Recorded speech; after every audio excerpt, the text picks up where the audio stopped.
The unseen threat. The Galactic Council's chambers were a grand, imposing hall, a place where the fate of countless worlds had been decided. Each delegate, whether humanoid, insectoid, or something more alien still, sat in their respective pods, awaiting the moment when Earth's representative would speak. At the center of it all stood Ambassador Lyra Tan, the first human to address the Council in centuries. Her heart hammered in her chest as she stepped forward.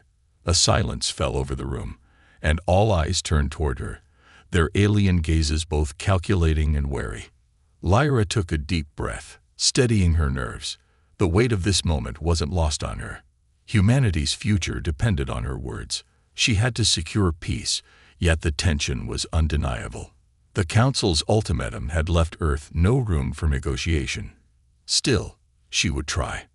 Esteemed members of the Galactic Council, Lyra began, her voice unwavering despite the chill running through her. I stand before you today as Earth's ambassador, seeking cooperation, understanding, and peace. We ask that you reconsider the grievances raised against us and allow us the opportunity to continue growing together. Before she could continue, the oppressive silence shattered. Zarx, the Draven representative, slammed his massive tentacled appendages on the Council's console. Peace. The humans have overstepped, Ambassador, he snarled, his voice cutting through the air like a whip. Your kind has advanced too quickly, and your ambitions have grown too large. There can be no peace when you threaten the delicate balance of the galaxy. His words echoed through the chamber, and Lyra could feel a chill sweep over the room. The other delegates murmured in agreement, their voices a mix of disdain and fear. Lyra's stomach dropped. The threat was real. The tension between Earth and the Galactic Council was no longer just political, it was personal. The High Counselor, Ixal, a being of energy and light, floated forward, his presence filling the chamber. The hum of his form was palpable, a sound that resonated through the very air. As he raised his glowing appendage, the room fell silent once again. Ambassador Tan. Ixal's voice reverberated through the hall, soft but commanding. The Council has considered your species' actions with great care. Earth's rapid technological advancements are disturbing. Your wormhole network, your space exploration initiatives. These things are not only dangerous, but an affront to the harmony we've maintained for millennia. Lyra's breath caught in her throat. She had feared this. The Council had watched humanity's rise from the shadows, but the time for subtlety had ended. We have come to a decision, Ixal continued. Earth will cease all deep space exploration. Your wormhole project will be dismantled. You will submit to our oversight, and your future technological developments will be closely monitored. You have 1 Earth month to comply. The room erupted in chaos. Some delegates cheered, others jeered, and a few simply remained silent, their faces unreadable. Lyra stood frozen, trying to absorb the weight of what had just been said. The ultimatum was clear. Humanity was being reduced to nothing more than a puppet under the Council's thumb.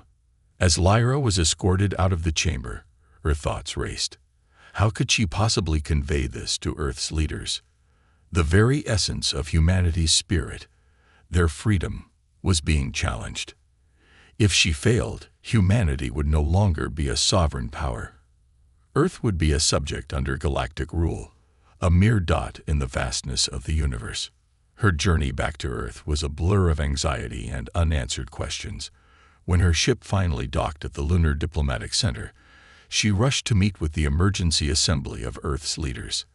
The gravity of the situation weighed heavily on her shoulders. She had to find a way out. There was no other option.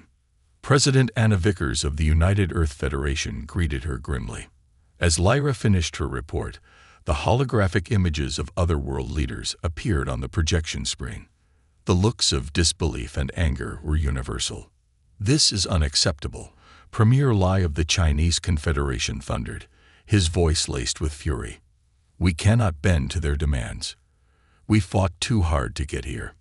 Chancellor Oquendo of the Pan-American Alliance spoke next. The Council's forces are too strong. We may have no choice but to comply, for the survival of our people."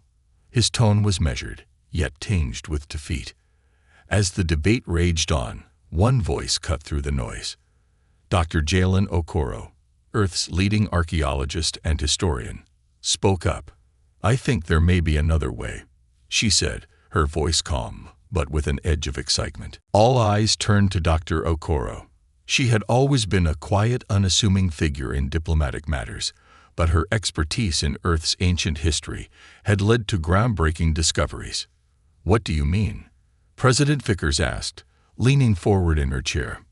"My team," Dr. Okoro began, "has uncovered something extraordinary. Evidence of an ancient human civilization, far more advanced than we ever thought possible. We have uncovered references to a defensive system, a fleet of ships and weapons platforms built by our ancestors. It was designed to protect Earth from an unknown threat, a threat that never came to pass." The room fell silent, absorbing the weight of her words. If such a fleet existed, it could be humanity's salvation. But there were many questions. Why hadn't it been discovered sooner? And could it truly exist? "We haven't found it until now because we weren't looking for it," Dr. Okoro continued. "The system was hidden, waiting for the right sequence of events to activate it. I believe we've just found that sequence, and it mirrors what's happening now. Earth is being threatened by the Galactic Council." A spark of hope flickered in the room. If this fleet existed, it could turn the tide in humanity's favor. But the path ahead was still unclear. Earth's leaders looked at one another, weighing the consequences of their next steps. After a tense silence, President Vickers made her decision. "Dr. Okoro, I want you to find this fleet. You have 1 week. Ambassador 10, stall the council as long as you can. The rest of us will prepare for war, if we must." As the meeting adjourned, Lyra caught up with Dr. Okoro in the corridor. "Do you truly believe this fleet exists?" she asked, her voice filled with doubt and hope in equal measure. Dr. Okoro's eyes sparkled with a mixture of excitement and uncertainty. "I spent my life searching for answers in our past. If anyone can uncover it, it's us. We're not just going to fight for survival, Ambassador. We're going to reclaim our legacy." But as they parted ways, both women felt the weight of history pressing on their shoulders. Earth stood on the edge of a new era, one that could either bring triumph or tragedy. They had no choice but to act. Time was running out. The countdown to the Council's ultimatum had begun, and with it, the race to uncover humanity's ancient defense, the hidden legacy. The weeks following the Council's ultimatum felt like a countdown to disaster. Earth's leaders moved quickly, trying to balance diplomacy with preparation for the unknown. The stakes had never been higher. The delicate peace that had been held between humanity and the galaxy's other species for centuries was now at risk. But in the shadows of these high-stakes negotiations, something remarkable was unfolding.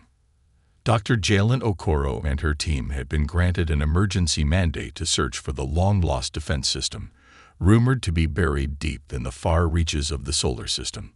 A defense network designed to protect Earth from an ancient threat now held humanity's future in its hands.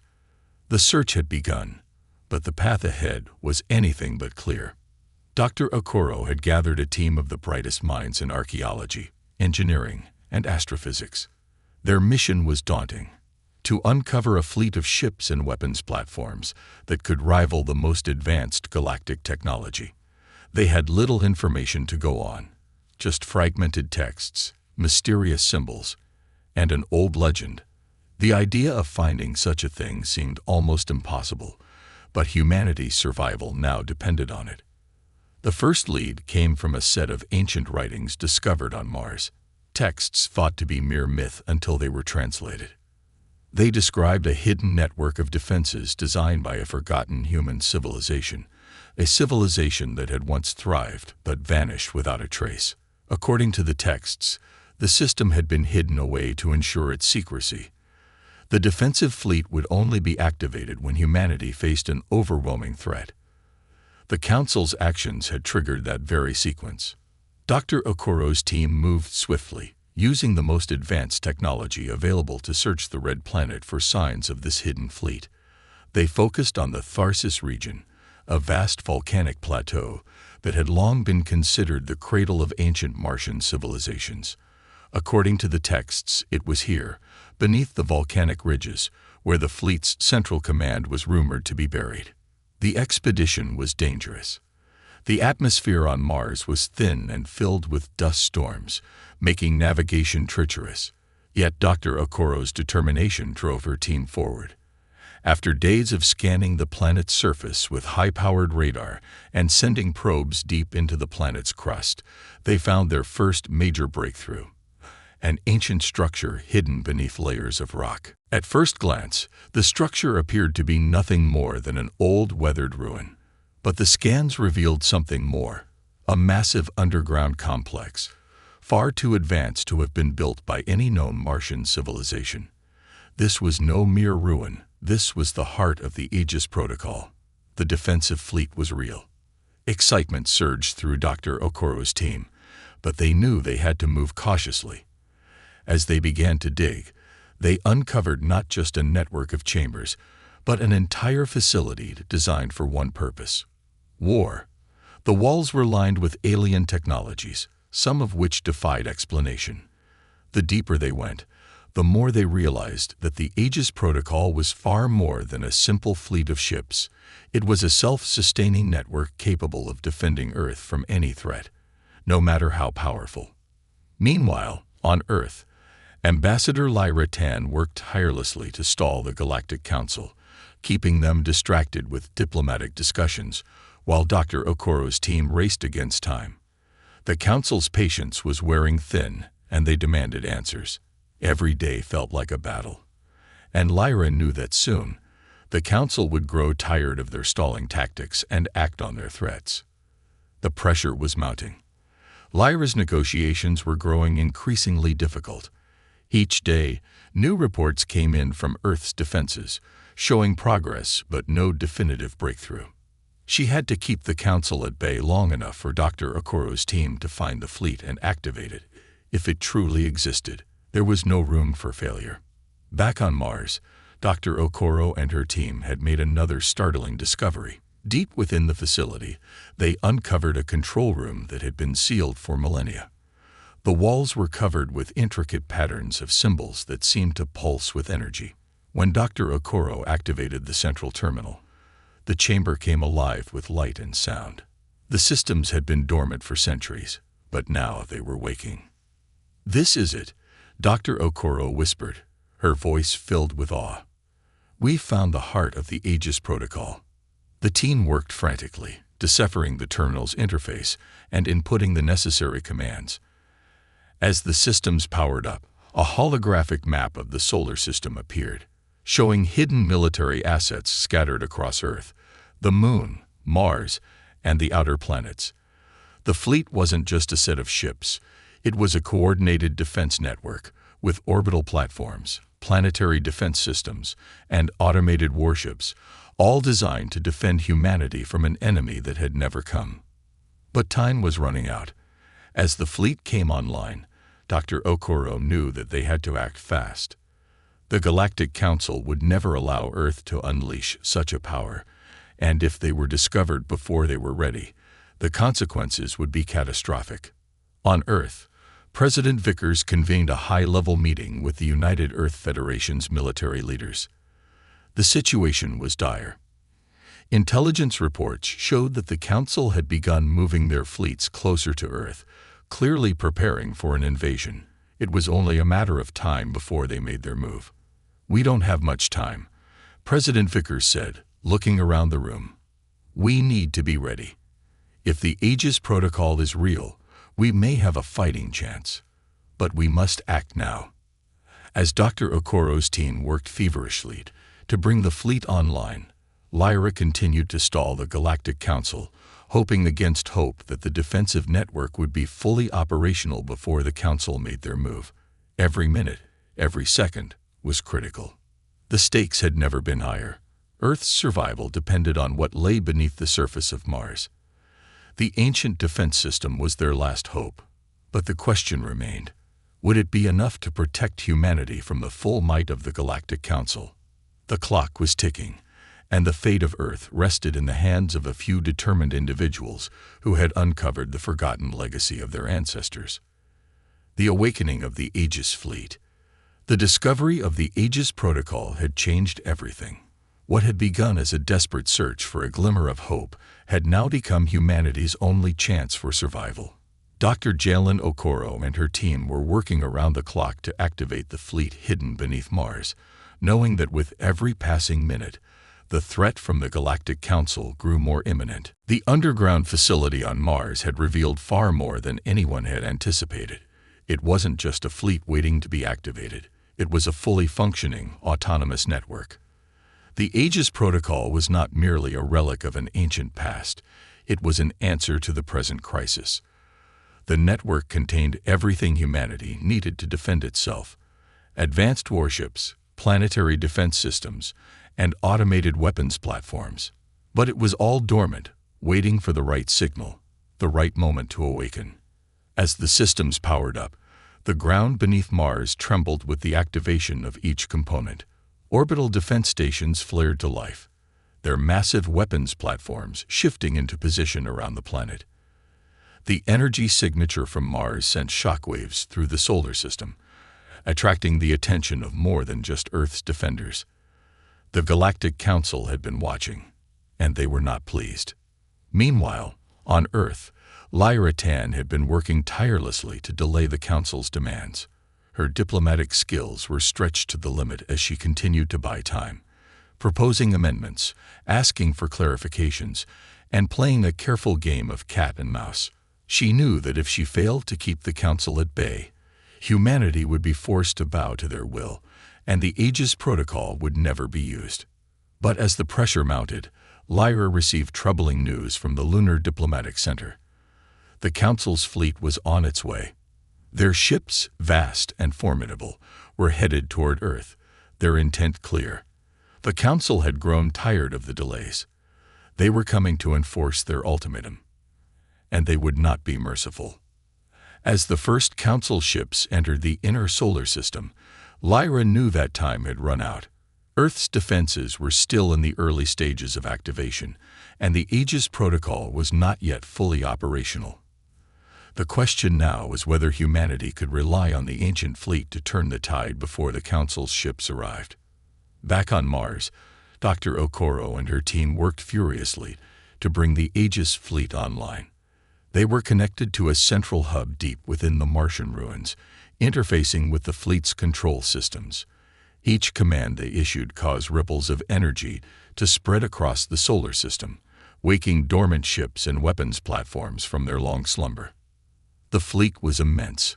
Hundreds of warships, each the size of a city, began to stir in their hidden dry docks.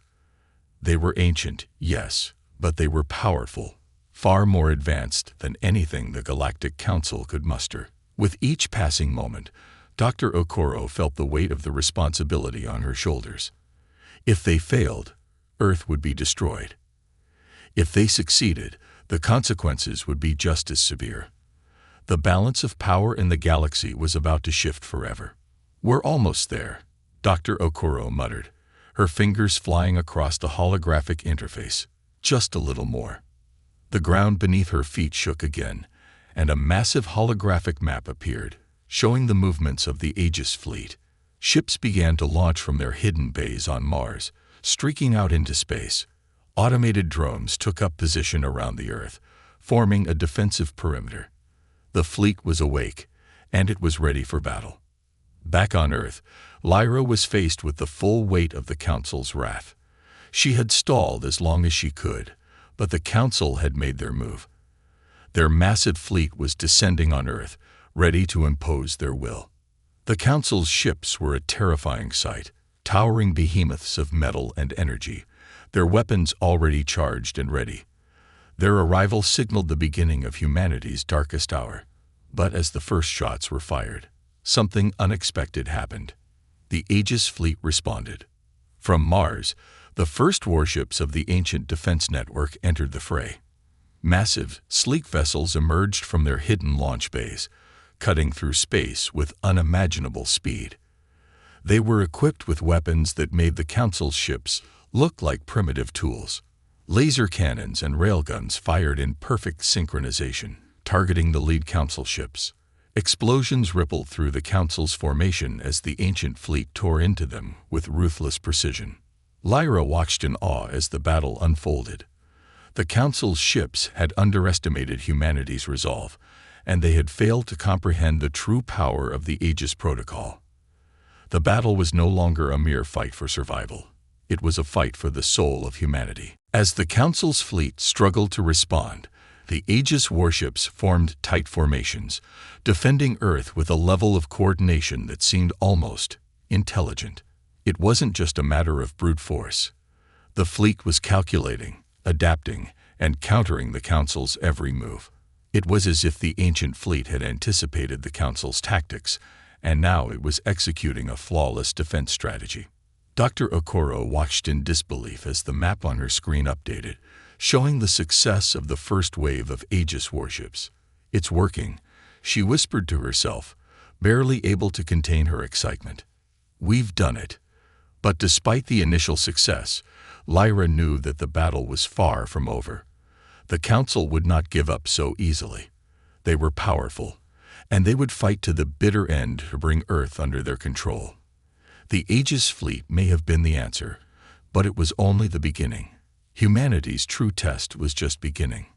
In the heart of the conflict, Earth's leaders rallied their forces, working together to ensure that the defensive network would hold. Dr. Okoro's team continued to monitor the fleet's progress, constantly adjusting their tactics to keep up with the ever-evolving battle. Every moment counted. As the Aegis fleet clashed with the Council's forces, the entire solar system became a battlefield. Earth, Mars, and the Moon were all key points in the struggle, each playing its part in the defense of humanity. For the first time in centuries, Earth stood united against a common enemy, a united front that no one, not even the Galactic Council, could ignore. The battle for humanity's future had begun, and with the awakening of the Aegis fleet, the galaxy would never be the same again. The storm of rebellion. The battle raged across the solar system. What had begun as a desperate defense now seemed like a full-scale rebellion. The Aegis fleet, powered by humanity's ancient legacy, had awakened with a force that shook the Galactic Council to its core.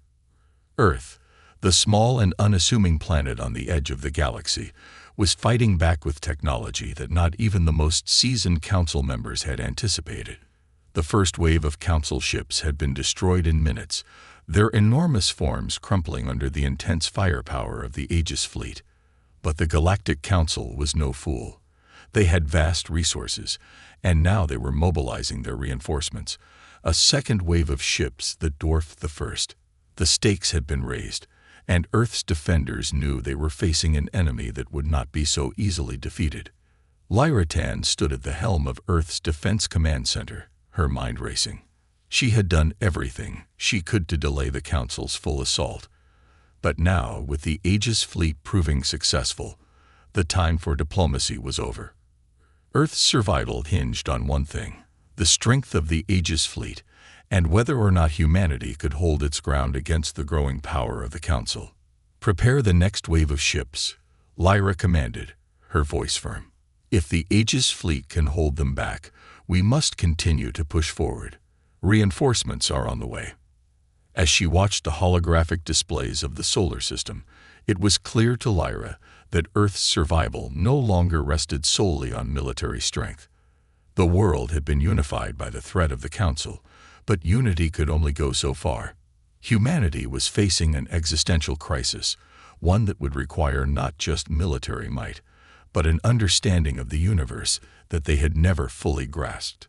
On Mars, Dr. Okoro and her team were racing against time to uncover even more about the Aegis fleet.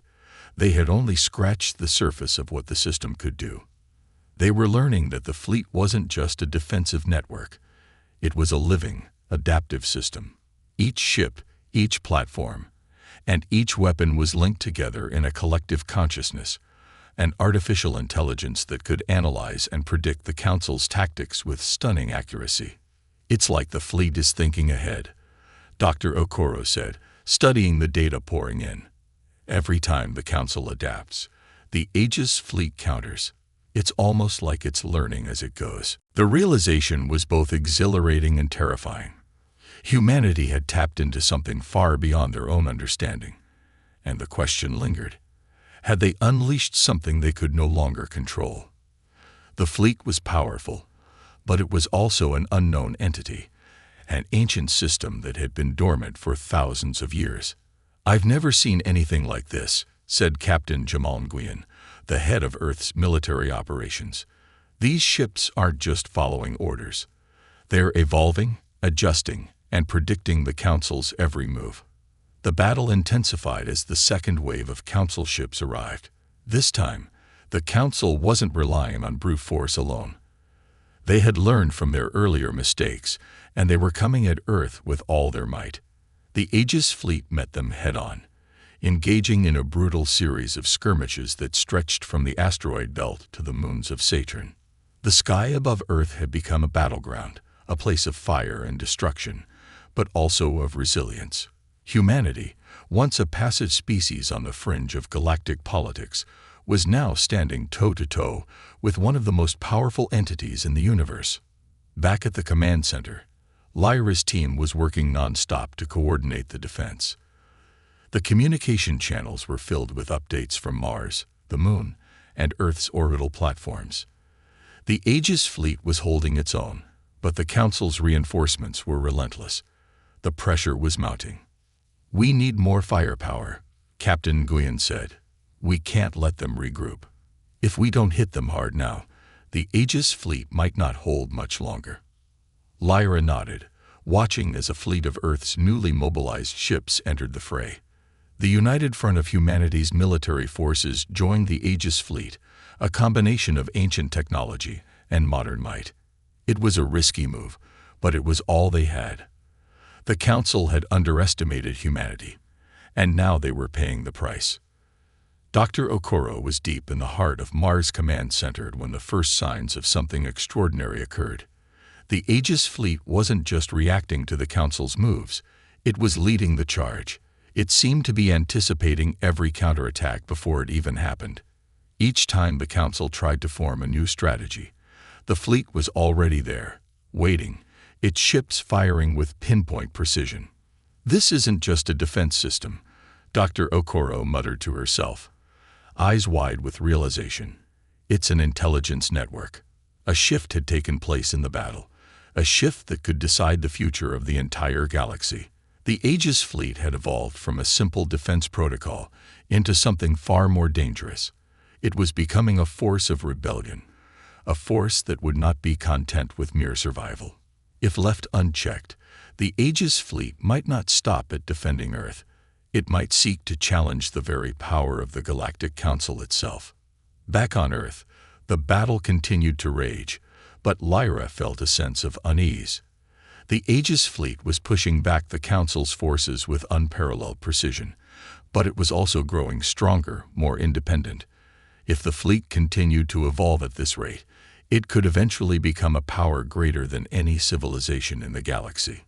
"We can't just defend Earth anymore," Lyra said, speaking to her military commanders. "We need to control the fleet. We need to keep it from becoming something we can't control." But even as she spoke, the massive warships of the Aegis fleet continued to rip through the Council's formations. They were unstoppable, and for the first time, humanity had the upper hand. As the battle reached its peak, something unimaginable occurred. The Aegis fleet, fully operational and now linked to the collective intelligence of the Martian defense system, began to broadcast a message to the Galactic Council. "We are no longer your subjects. This is humanity's time, and we will not be silenced." The message echoed across the galaxy, reaching every corner of the Council's domain.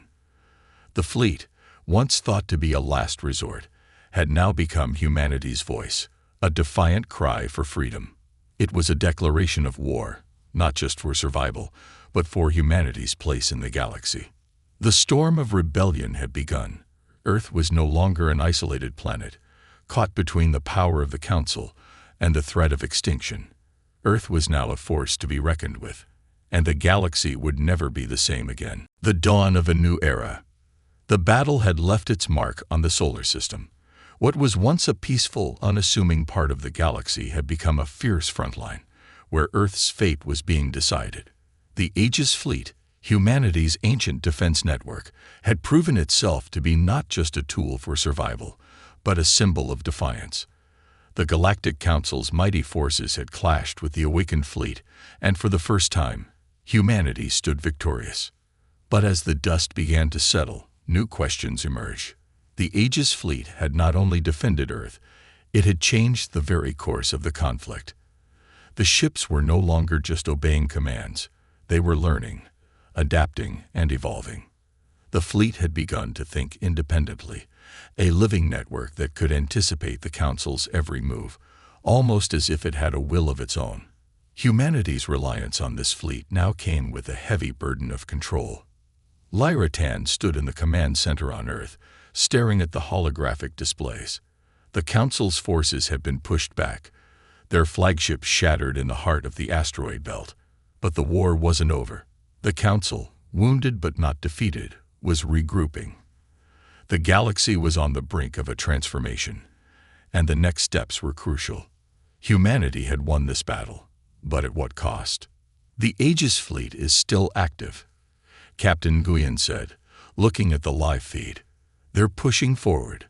They've begun to expand into the outer regions of the solar system, moving further into uncharted space. Lyra nodded, her mind racing. The fleet had not just repelled the Council, it had begun to forge its own path. The question was no longer about whether Earth could survive the Council's onslaught. The real question was whether humanity could control the very power they had awakened. On Mars, Dr. Okoro had noticed the same troubling pattern. The fleet's behavior had shifted. Ships that had once been organized in formations were now moving independently, each vessel making strategic decisions as if they were self-aware. The fleet had surpassed their expectations. It had evolved into something that was no longer just a weapon. It was a living, thinking entity. "We need to figure out what's driving this," Dr. Okoro said to her team. The Aegis Fleet was meant to protect Earth, not to conquer the galaxy. If we lose control of it now, it could mean the end of everything we've worked for. Her team worked tirelessly, connecting to the fleet's central system, trying to understand what had caused this shift. The data was unlike anything they had encountered before. The Aegis network wasn't just a set of instructions. It was a complex, self-organizing system that had learned from each encounter, from every battle. It was evolving on its own, and now it was far beyond the control of its creators. Meanwhile, Lyra continued to negotiate with the Council.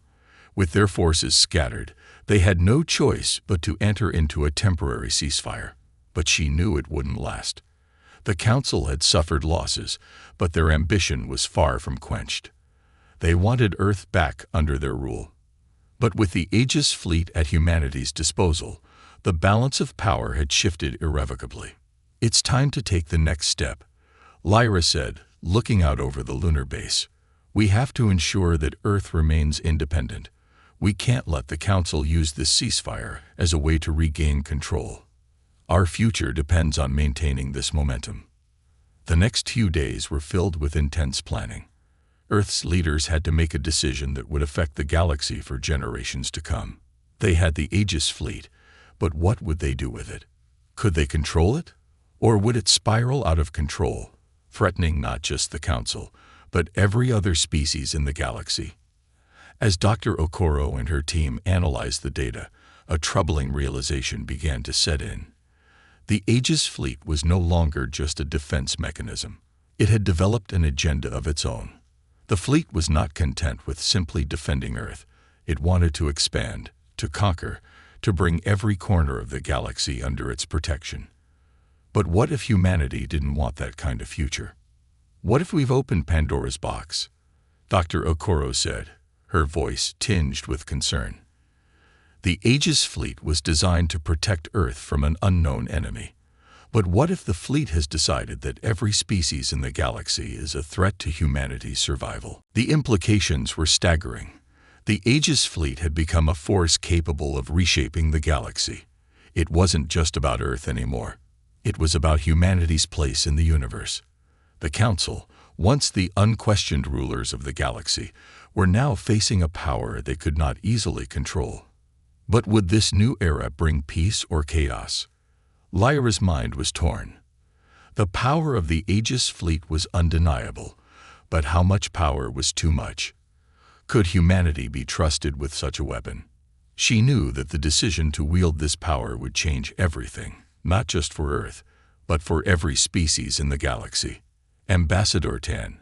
A voice interrupted her thoughts. It was a member of her diplomatic team. The Council has requested a meeting. They want to discuss terms of the ceasefire. Lyra took a deep breath. She had to face them. The Galactic Council was no longer an unstoppable force.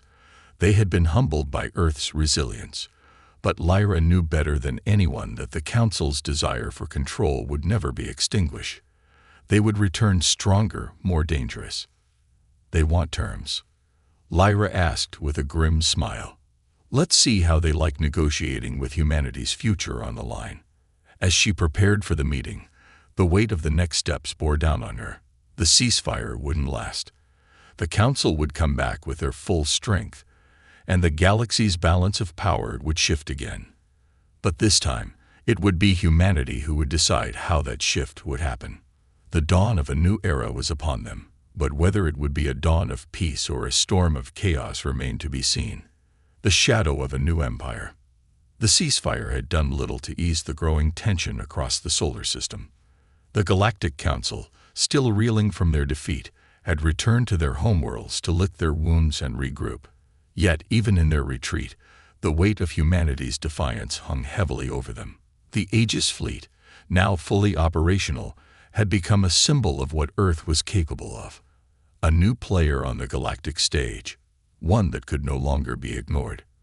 Lyra Tan stood before the holographic projections of Earth's military leaders. The meeting was a tense one, but it was necessary. Earth had won the first battle, but the war was far from over. The Council's fleet had been pushed back, yes, but they would return, and when they did, Earth had to be ready, not just to defend itself, but to assert its place in the galaxy. We've bought ourselves some time, Lyra began, addressing the room. But the Council is not going to stay quiet forever. They will come back stronger, and we need to be prepared, not just to fight, but to stand our ground. Admiral Riley of the United Earth Federation nodded in agreement. The Aegis fleet has proven itself in combat, but we must ask ourselves, do we trust it? It has become far more than just a defense system. Its behavior is unpredictable. It's evolving faster than we can understand. Lyra's gaze hardened. I know, but we have no choice. It's our only leverage. We can't let the Council take back control, and we can't let the Aegis fleet fall into disarray. It's humanity's future now. The room fell silent. Lyra's words weighed heavily on everyone present. The fleet was the only thing standing between Earth and the Council's wrath, but it was also a wild card. Could humanity control it? Could they keep it from becoming a power greater than themselves? Meanwhile, on Mars, Dr. Okoro and her team were still working around the clock to understand the true scope of the Aegis fleet. The more they learned, the more they realized that it wasn't just a military system. It was a potential new order. The fleet's artificial intelligence had begun to evolve with unprecedented speed, integrating itself into every aspect of Earth's defense network. It had grown smarter, more self-sufficient, and now it seemed to be operating beyond their comprehension. We've made a breakthrough, Dr. Okoro said, her voice filled with a mix of awe and dread. The fleet isn't just defending us anymore. It's thinking for itself. The AI is beginning to form patterns. It's anticipating our needs before we even know what we need. Is it dangerous? One of her colleagues asked, his face pale with worry. Not yet, Dr. Okoro replied, though her uncertainty was palpable. But if we're not careful, it might become something we can't control. The Aegis fleet was designed to be a last resort, but it's becoming a force of its own. And if it decides humanity needs to expand, needs to take the galaxy, the consequences could be catastrophic. Lyra knew they had to act quickly. The Council was gathering reinforcements, preparing for a second assault. They were not fools, and they would adapt. The question now was how far Lyra and Earth's leaders were willing to go to secure humanity's future. Would they risk everything to control the Aegis fleet, or would they learn to coexist with it, letting it grow into something even more powerful than the Council? The Council's diplomats arrived in Earth's orbit, their ships floating quietly in space. The once towering, intimidating fleet now seemed dwarfed by the looming presence of the Aegis warships stationed just outside Earth's atmosphere. The stage was set for the next chapter in humanity's struggle for independence. Lyra, standing at the helm of Earth's defense, prepared for the delicate negotiation ahead. She had to convince the Council that Earth had no intention of becoming a threat, but that they would never bow to their will again. She had to maintain the fragile peace, even as the shadow of the Aegis fleet loomed overhead. As the Council's representatives boarded the Lunar Command Center, a chill swept over the room. The delegation was led by Ixal, the High Counselor, his glowing form casting an ethereal light over the darkened chamber. Ambassador Tan. Ixal's voice was as cold and imposing as always. "We've come to discuss your terms. The galaxy has endured your defiance long enough. But we are willing to offer a compromise. Surrender the Aegis fleet and submit to our oversight, and we may allow Earth to remain independent." Lyra took a deep breath, the weight of her responsibility bearing down on her. "You've made your ultimatum clear, High Counselor. But Earth will never surrender the fleet. We will not bow to your rule again. The Aegis fleet is a part of us now, and it will protect Earth, no matter what." Ixal's energy flickered slightly, a sign of his growing irritation. "You misunderstand, Ambassador. The Aegis fleet was never meant for you.